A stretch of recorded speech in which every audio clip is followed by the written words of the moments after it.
Democratic Party establishment wages war on Sanders. The 22nd of January 2020, top Democratic officials and Democratic-aligned media outlets are engaged in a coordinated offensive against the campaign of Vermont Senator Bernie Sanders.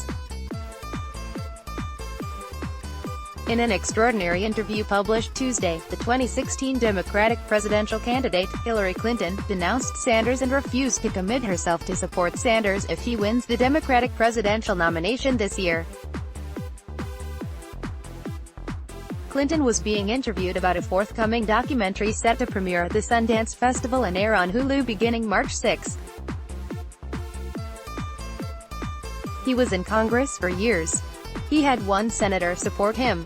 Clinton says, "Nobody likes him. Nobody wants to work with him. He got nothing done. He was a career politician. It's all just baloney and I feel so bad that people got sucked into it." Hillary Clinton and Bernie Sanders debate in the 2016 election in Flint, Michigan. Credit, AP photo, Carlos Osorio. File, asked if this characterization still held good, Clinton told The Hollywood Reporter that it did.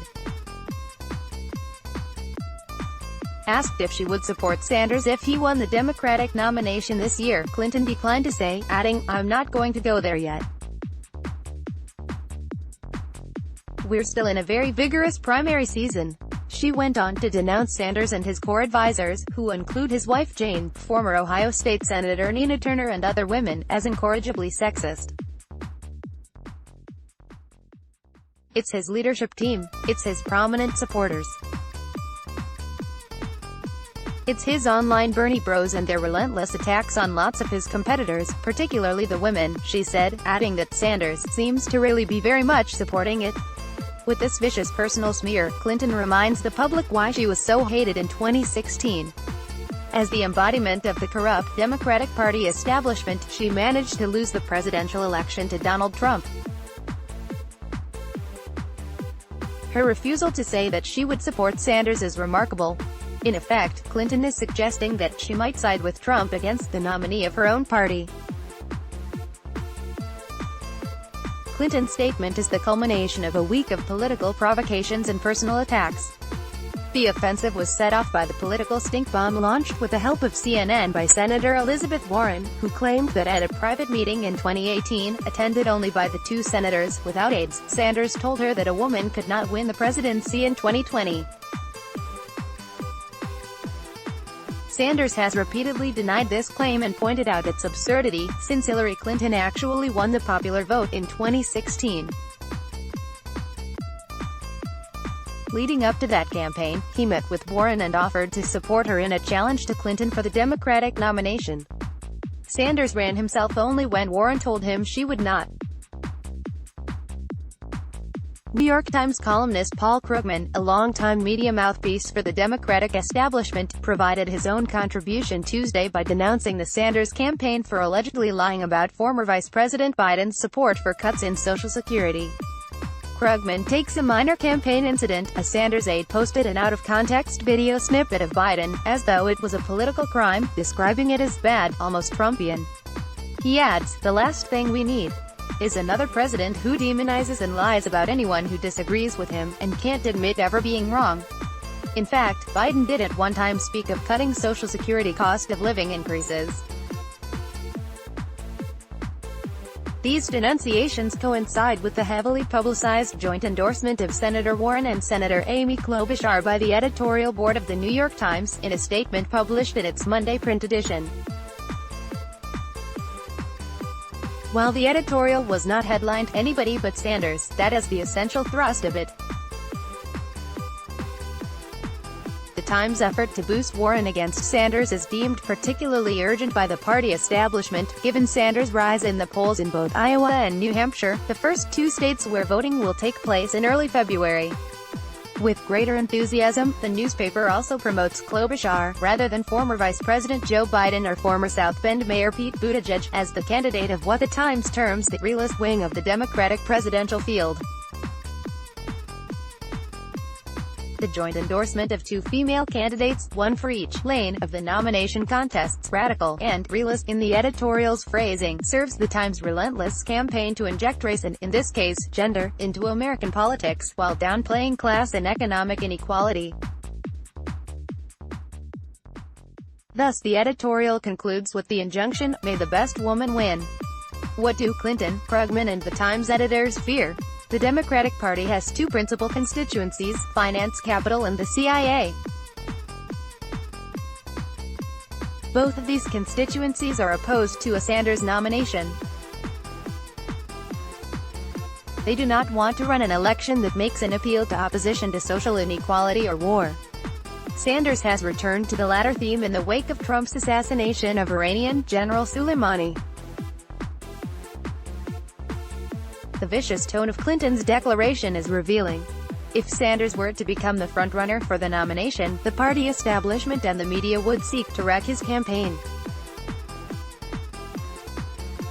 If Sanders won the nomination, they would try to defeat him, either openly supporting Trump or running a third-party, independent candidate such as billionaire Michael Bloomberg, who has already entered the Democratic contest for the purpose of blocking Sanders. If, despite such efforts, Sanders were to win the general election, they would seek to sabotage his administration and block any attempt to pass Sanders-backed legislation through Congress. What this shows is the bankrupt and essentially reactionary role of Sanders himself. In 2016, when the campaign of the self-styled socialist attracted the support of millions, staggering the political establishment and the senator himself, Sanders dutifully wound up his bid for the nomination despite brazen cheating by the Democratic National Committee, which was brought to light through documents published by WikiLeaks and Julian Assange.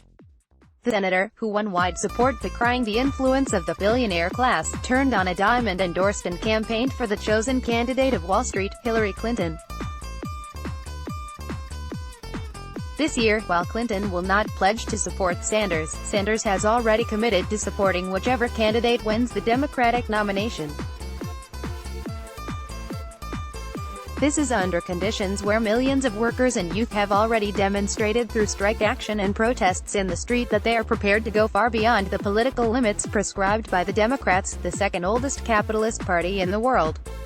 Sanders portrays the Democratic Party, a ruthless defender of Wall Street and American imperialism, as a potential political vehicle for revolution against the corporate elite. In this exercise in mass deception, he has the assistance of an array of pseudo-lefts, from Representative Alexandria Ocasio-Cortez and the Democratic Socialists of America to Jacobin Magazine and Socialist Alternative. They all seek to make sure that the mounting social anger in America does not escape the death grip of the Democratic Party.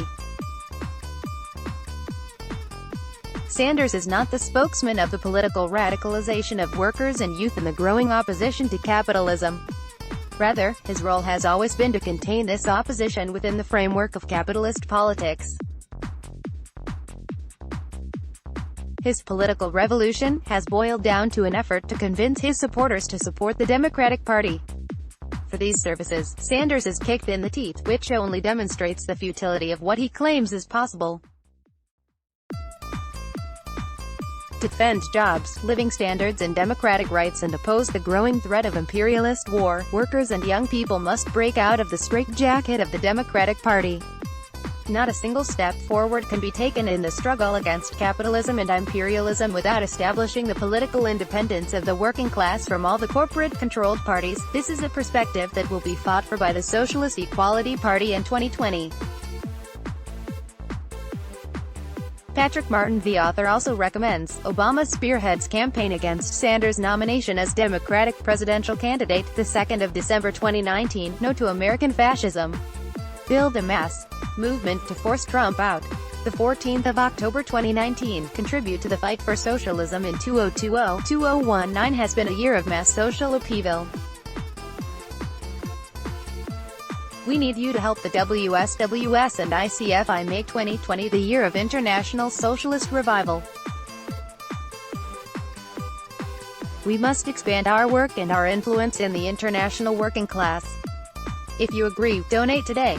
Thank you. Please enable JavaScript to view the comments powered by Discuss. Let's block ads. Why?